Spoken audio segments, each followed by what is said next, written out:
విశాఖలో మరొక దారుణ ఘటన. నేవీ ఉద్యోగి చేతిలో అత్యంత దారుణంగా హత్యకు గురైన మౌనిక మర్డర్ కేసు మిస్టరీ ఇంకా వేడనే లేదు. మరొక దారుణమైన ఘటన చోటు చేసుకుంది. బర్త్డే పార్టీకని ఇంటి నుంచి బయలుదేరినటువంటి యువతి ఒక హోటల్ గదిలో విగతజీవిగా కనిపించింది.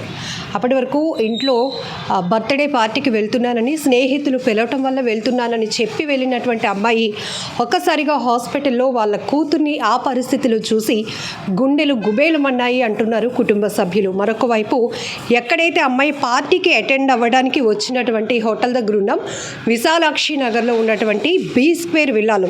సో అసలు ఏం జరిగింది? శాంతి కుమారి అనే అమ్మాయి ఇక్కడికి వచ్చిన తర్వాత స్నేహితులతో పార్టీ సెలబ్రేట్ చేసుకోవడానికి వచ్చినటువంటి అమ్మాయి విగత జీవిగా మారటానికి కారణాలేంటి? అసలు వాళ్ళు ఎప్పుడు, ఎంతమంది వచ్చారు, ఎన్ని రూమ్స్ బుక్ చేసుకున్నారు, ఆ రోజు ఏం జరిగిందో డీటెయిల్గా తెలుసుకుందాం. మీ పేరండి? పృథ్వీరాజ్. మీరు ఇక్కడ ఏం చేస్తారు? నేను మేనేజర్, హోటల్ మేనేజర్. ఏం జరిగింది అసలు? వాళ్ళు ఎప్పుడు వచ్చారు? రూమ్స్ ఎన్ని బుక్ చేసుకున్నారు? ఎవరు బుక్ చేస్తారు? యాక్చువల్గా ముగ్గురు అబ్బాయిలు వచ్చారన్నమాట. ముగ్గురు అబ్బాయిలు వచ్చి మేము రూమ్ కావాలని చెప్పారన్నమాట. సో ముగ్గురు అబ్బాయిలకి మేము ఐడి కార్డ్స్ తీసుకొని రూమ్ అన్నది ఇవ్వడం జరిగింది. సో దాని తర్వాత ఒక 2 hours తర్వాత ఒక అమ్మాయి వచ్చిందన్నమాట. ఆ అమ్మాయి వస్తే మాకు ఇలాగా అందులో అతను మాకు తెలుసండి, మాకు పార్టీ చేసుకుంటున్నాం కదా, మేము ఒక 1 hour ఉండి వెళ్ళిపోతాం అని చెప్పారు. చెప్తే దానికి మేము అలౌ చేయలేదు. అలా ఉండకూడదండి, మేము అలా రూమ్స్ అయితే ఇవ్వము అని చెప్పాం. సో చాలాసేపు ఆర్గ్యుమెంట్ చేశాక సరే అయితే మాకు ఇంకొక రూమ్ ఇవ్వండి, మేము మా ఫ్రెండ్ అందులో ఉంటాం, మేము ఇక్కడ మిగిలిన అక్కడ పార్టీ చేసుకుంటారని చెప్పారన్నమాట. సో మేమేంటంటే అమ్మాయి ఐడి కార్డు, ఏజ్ అన్నీ చెక్ చేసి రూమ్ అనేది ఇచ్చాక వాళ్ళు పైకి వెళ్ళిపోయారు. మేము అక్కడ ఎంట్రన్స్లో అన్నమాట మేము పడుకునేది. సో అంతా జరిగింది, మేము పడుకున్నాం. తర్వాత ఏమైంది ఏంటి అన్నదని మాకు తెలియదు. మార్నింగ్ కానిస్టేబుల్ వచ్చారన్నమాట. వచ్చేస్తే వెనకాల ఏంటి మాకు గొడవ అయితే ఏదైనా తెలుస్తుంది, కానీ మాకు గొడవ ఏం వినిపించలేదు అనమాట. సో ఆ అమ్మాయి కానిస్టేబుల్ వాళ్ళు వస్తే ఎప్పుడు వచ్చారు? మార్నింగ్ వచ్చారు. మార్నింగ్ కానిస్టేబుల్ వచ్చి ఇలా జరిగిందంటే అప్పుడు పైకి వచ్చి ఇవన్నీ చూసేసరికి ఇక్కడ ఎవరు లేరు, మొత్తం అంతా చంద్రవందరగా అంతా డోర్ పగలగొట్టేసి అంతా ఉందన్నమాట. సో అది చూసి కానిస్టేబుల్ ఇలాగ జరిగింది, ఆ అమ్మాయి ఇలాగ సీరియస్గా సిచ్యువేషన్లో ఉంది, మెడికవర్లో అని చెప్పారు. సో ఎప్పుడైతే అది చెప్పారో మేము నాకు ఇంటిమేట్ చేశారు. ఇక్కడ ఎవరైతే వర్క్ చేస్తున్నారో రిసెప్షన్ బాయ్ని ఇంటిమేట్ చేస్తే నేను వెంటనే వచ్చాను. స్టేషన్కి వచ్చారు. తర్వాత సిఏ వాళ్ళు, ఎస్ఐ వాళ్ళు అందరూ వచ్చేసి సీసీ ఫుటేజెస్ అన్నీ చూసుకొని వెళ్ళారు. సో డోర్ పగలగొట్టుంది, చిందరవందరగా ఉందంటున్నారు. మరి రూమ్స్ తీసుకున్న ఆ ముగ్గురు అబ్బాయిలు కానీ, 2 అమ్మాయిలు వాళ్ళు ఎవరు కనిపించలేదు. మాకు అన్నది ఇక్కడ ఎవరు కనిపించలేదు అసలు. మార్నింగ్ యాక్చువల్గా మేము నైట్ పడుకునేసరికి 12:30, 1 గంట. ఇక్కడ ఎవరు పడుకున్నా సరే అది రిసెప్షన్ ఎంట్రన్సే పడుకుంటారు. సో వాళ్ళు ఆ టైం వరకు అయితే మాకైతే ఏమీ లేదు అది. సో మార్నింగ్ లేచేసరికి ఎలా లేదని ఈజీగా 5:30, 6 అవుతుంది. అప్పుడు కానిస్టేబుల్ వచ్చారు. అది సో వచ్చి చెప్పి నాకు ఇంటిమేట్ చేస్తే నేను అక్కడి నుంచి వచ్చాను. కానిస్టేబుల్తో పాటు ఇంకెవరైనా బంధువులు, రిలేటివ్స్ వాళ్ళు వచ్చారా? ఫ్యామిలీ మెంబర్స్ కానీ? ఎవరు రాలేదు, కానిస్టేబుల్ వచ్చారు. ఓకే. కానిస్టేబుల్ వచ్చి నేరుగా ఆ రూమ్స్ దగ్గరకే వచ్చేసారా లేకపోతే? లేదు, మాకు ఇక్కడికి వచ్చి అడిగారు ఏంటి వాళ్ళకి రూమ్స్ ఇచ్చారట, ఏ రూమ్స్ ఎక్కడ ఇచ్చారు ఏంటి అని అడిగితే అప్పుడు చూపించామన్నమాట. సో మీరు ఇక్కడికి ఆ కానిస్టేబుల్ని తీసుకొచ్చి రూమ్స్ ఏవైతే వాళ్ళకి అలౌట్ చేశారు, ఫస్ట్ వాళ్ళు బుక్ చేసుకున్న రూమ్ నెంబర్ ఎంతండి? 119, ఆ చివరి రూమ్. ఓకే. నెక్స్ట్ ఇది 118. ఓకే. సో లోపలికి వెళ్ళి డోర్ పగలగొట్టి ఉంది, అక్కడ వాళ్ళు ఎవరు లేరు అంటున్నారు కదా, ఇన్సైడ్ అప్పుడు ఏం జరిగింది? లోపల చూసేటప్పటికి డోర్ ఓపెన్ చేసి అంటే మొత్తం అంతా చంద్రవందరగా ఉందన్నమాట. అప్పటికే నేను ఇంకా రాలేదు యాజ్ ఏ మేనేజర్. అప్పుడు ఇంటి దగ్గర బయలుదేరి వస్తున్నాను అనమాట. ఇక్కడ బాయ్ రిసెప్షన్ ఉంటారన్నమాట. సో వాళ్ళు చూసారు, డోర్ తీసరికి ఏంటంటే అంత చంద్రవందరగా ఉంది తప్ప అసలు ఏంటి అన్నది ఏం లేదు అసలు. సో వాళ్ళు కానిస్టేబుల్స్ వచ్చి తర్వాత మళ్ళీ ఆయన వెళ్ళారు. ఇంకొక 10 నిమిషాలు ఇంకొక ఎస్ఐ గారు, కానిస్టేబుల్స్ అందరూ వచ్చారు అన్నమాట. అప్పుడు ఇంకా అక్కడి నుంచి కేసు దర్యాప్తు చేస్తూ సీసీ ఫుటేజెస్ అన్నీ చెక్ చేసుకొని ఎవిడెన్సెస్ అన్ని గ్యాదర్ చేసుకొని అవన్నీ చూసుకొని వెళ్ళారు. ఇప్పుడు ఈ రూమే కదా బ్రేక్ చేస్తుంది అంటున్నారు 118. సో ఈ 118లో చూసేటప్పటికి ఎవరైనా హ్యాంగ్ చేసుకొని కానీ అట్లా ఏమైనా కనిపించిందా? అంటే అప్పుడు మేము వస్తే రాలేదు, బట్ మీరు రిసెప్షన్ కానీ బాయ్ కానీ ఉండేటప్పటికి వాళ్ళు ఏం చూసారు లోపల ఉన్న సిచ్యువేషన్? వాళ్ళు హ్యాంగింగ్ అయితే చూసారన్నది అయితే మాకైతే ఏం చెప్పలేదు అనమాట. బాయ్ కానీ రిసెప్షన్ కానీ రాగానే చూసారు అన్నారు, అంతవరకే తెలిసింది మాకు. హ్యాంగింగ్ అదేం తెలియదు. తర్వాత పోలీసులు వచ్చి అవన్నీ గ్యాదర్ చేసుకున్నారు. అవి సో అంటే అప్పటికి కానిస్టేబుల్ మీకు ఏమైనా ఇన్ఫర్మేషన్ ఇచ్చున్నాడా? వాళ్ళు ఎవరు లేరు కాబట్టి. సో ఇందులో ఒక అమ్మాయికి ఇలా అయింది, అమ్మాయిని హాస్పిటల్లో అడ్మిట్ చేసేటప్పటికే చనిపోయిందని డాక్టర్స్ డిక్లేర్ అవేం చెప్పలేదు. ఆమె చావు బతుకుల్లో ఉంది అని చెప్పారు. మాకు ఇక్కడికి వచ్చి చావుబతుకుల్లో ఉంది, ఇక్కడ తీసుకున్నాం అంటే మీరు ఆ రూమ్స్ చూపించండి అంటే మేము వచ్చి రూమ్స్ చూపించాం. ఇలాగ అయిపోయారు ఇలాగని ఏంటైతే మాకైతే ఇంటిమేట్ చేయలేదు అసలు. అది ఏంటండి బీర్ బాటిల్ అవి ముక్కల బీర్ బాటిల్స్ మేడం, పగలగొట్టి ఉంది అది. సో అప్పటికి ఇవన్నీ పగలగొట్టి ఉంది, బాటిల్స్ అన్ని పగలగొట్టేసి ఒకటే 2 బీర్ బాటిల్ పగలు ఉన్నాయి, మిగిలిన ఎంటీ బాటిల్స్ ఉన్నాయి. ఓకే. 2 రూమ్స్లో కూడా పార్టీ జరిగినట్టు మీకు అనిపించిందా? 2 రూములు కూడా 2 రూమ్లు పార్టీ చేసుకున్నారు. 2 రూముల్లో కూడా పార్టీ జరిగింది. ఇప్పుడు మీరు వాళ్ళు ఒకరు కాదు ఇద్దరు కాదు ఏదో మీ కళ్ళు గప్పి వెళ్ళిపోయారు అనడానికి రిసెప్షన్ ఉంటుంది, 24/7 అబ్జర్వేషన్ కూడా ఉండాలి హోటల్స్లో.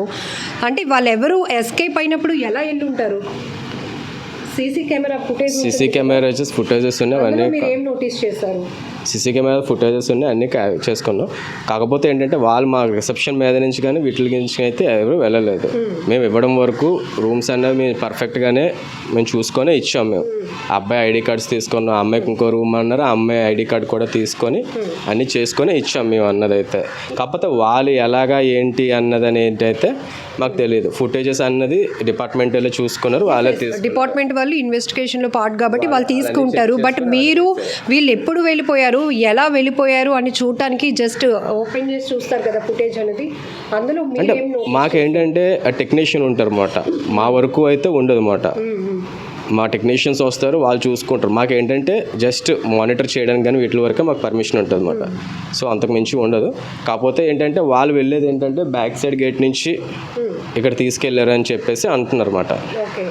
సో ఫ్రంట్ గేట్ మాత్రమే సీసీటీవీ కవరేజ్ అవుతుందా? బ్యాక్ గేట్ కూడా సీసీ ఫుటేజ్ ఉంది, అందులో నుంచి కూడా సీసీ ఫుటేజ్ నుంచి కూడా ఉంది, అక్కడ కూడా కెమెరా పెట్టాం.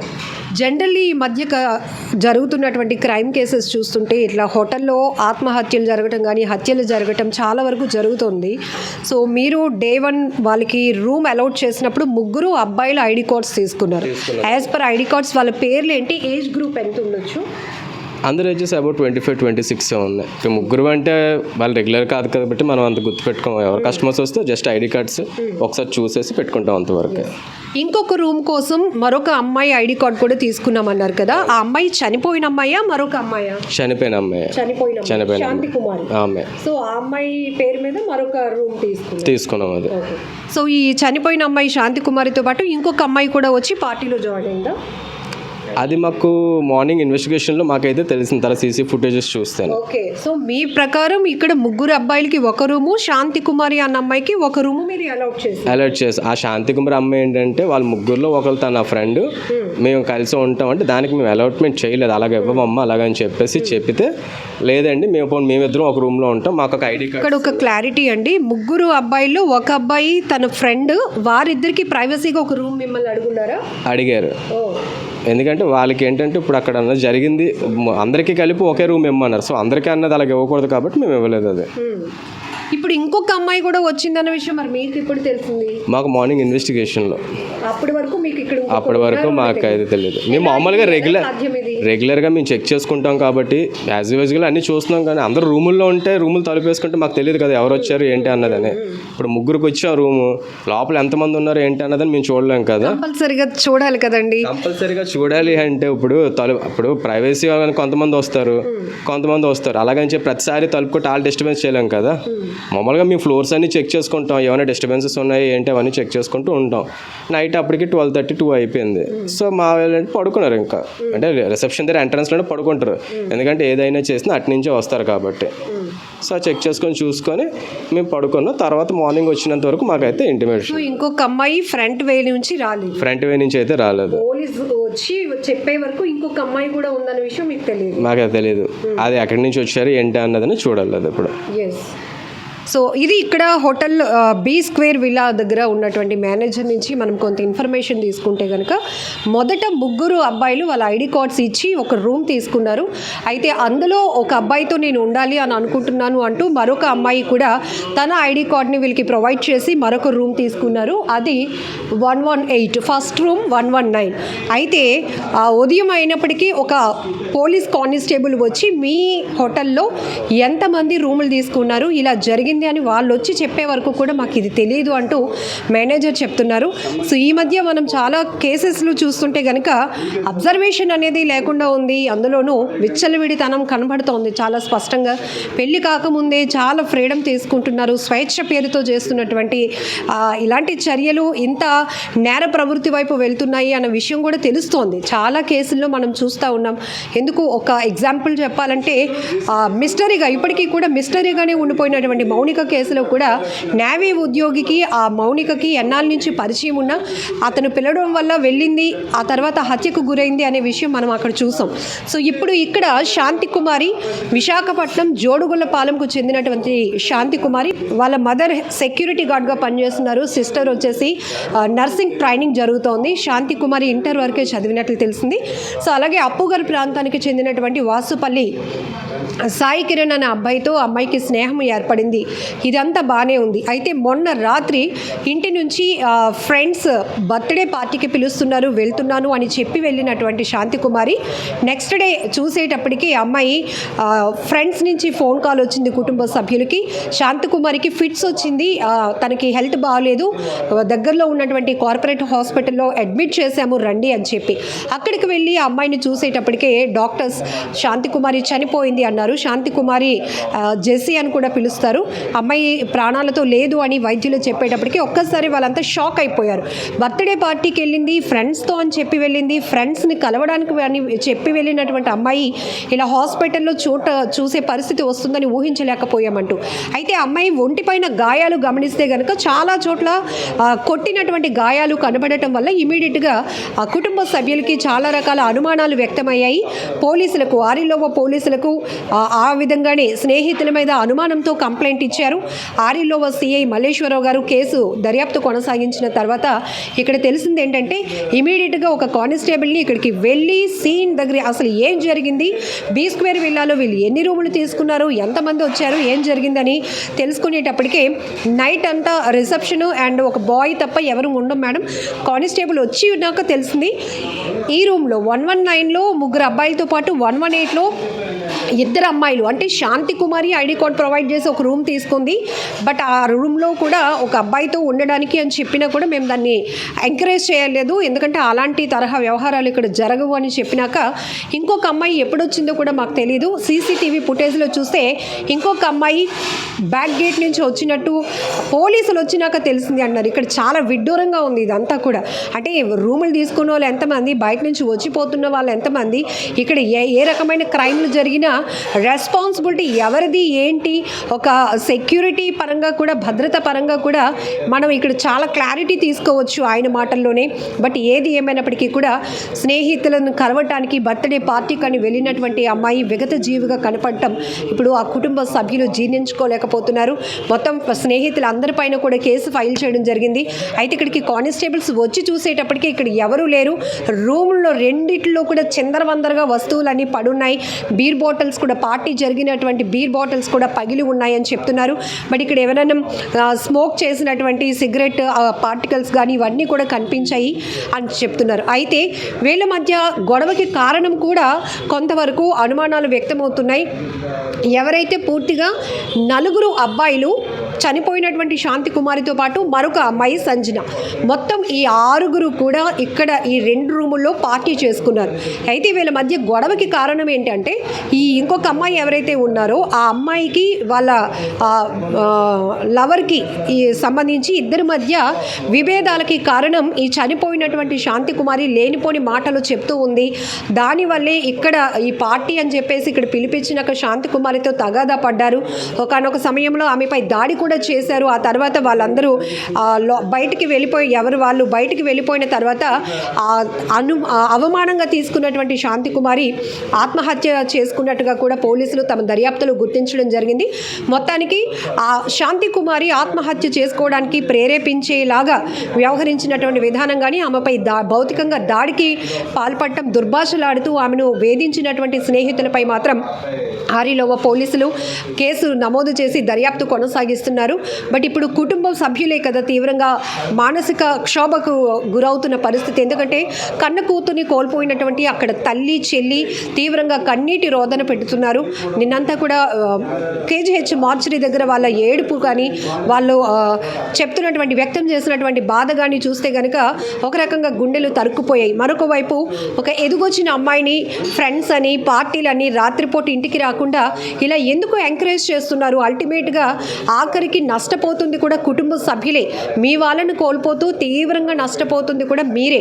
ఎందుకు మరి ఇంత నెగ్లిజెన్స్, ఎందుకు నిర్లక్ష్యం, ఎందుకు అసలు వాళ్ళపైన ఒక మానిటరింగ్ లేదు, ఎందుకు వాళ్ళపైన ఒక పర్యవేక్షణ లేదు, ఎందుకు జాగ్రత్త పడటం లేదు అనేటటువంటి ప్రశ్నలు కూడా తలెత్తుతున్నాయి. ఏది ఏమైనప్పటికీ చాలా బాధాకరమైన ఘటన. తగాదాలు, స్నేహితులు మాటలతో సర్ది పెట్టుకోవాల్సినటువంటి విషయాలు కాస్త చాలా అగ్రెసివ్గా వెళ్తున్నారు, యారిగెంట్ బిహేవియర్ చేస్తున్నారు, ఒకరిపై ఒకరు తిట్టుకోవడం, కొట్టుకోవటం, ఆఖరికి వాళ్ళు ఆత్మహత్యలకు పాల్పడడానికి ప్రేరేపణకు కావచ్చు, హత్యలకు దారితీసే సంఘటనలు జరుగుతున్నాయి. బట్ యువత బీ కేర్ఫుల్. టీనేజర్స్ మీకు ఇస్తున్న ఫ్రీడమ్ని ఎంతవరకు వాడుకోవాలో మీరు కూడా జాగ్రత్త పడాలి. అలాగే తల్లిదండ్రులకు మరొకసారి పోలీసులు హెచ్చరిస్తుంది కూడా ఇదే. మా పిల్లలు మంచి నాలెడ్జ్ వచ్చేసింది, వయసుకు వచ్చేసారు, ఎదుగొచ్చేసారు, వాళ్ళకి తెలియదా ఎక్కడికి వెళ్తున్నారో ఏం చేస్తున్నారో. మనం వద్దు అంటే వాళ్ళు ఆగే వయసు కాదు. వద్దు అంటే తిరిగి మన మీదే మనల్ని శత్రువులుగా చూస్తున్నారు తల్లిదండ్రుల్ని.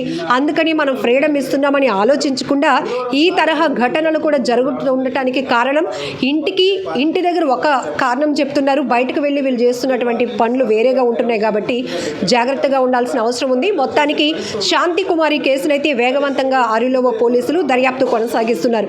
మరి శాంతి కుమారి వాళ్ళ ఫ్రెండ్ అంటే లవర్ ఎవరైతే ఉన్నారో మరి ఆ వ్యక్తి ఎక్కడున్నాడు, ఆ వ్యక్తి కూడా ఈ దాడికి పాల్పడ్డా, లేకపోతే శాంతి కుమారిపై దాడి చేసినప్పుడు ఆ అబ్బాయి అక్కడ లేకుండా వేరే రూమ్లో ఉన్నాడా, ఇవన్నీ కూడా దర్యాప్తులో ఒక క్లారిటీ రావాల్సిన అవసరం ఉంది.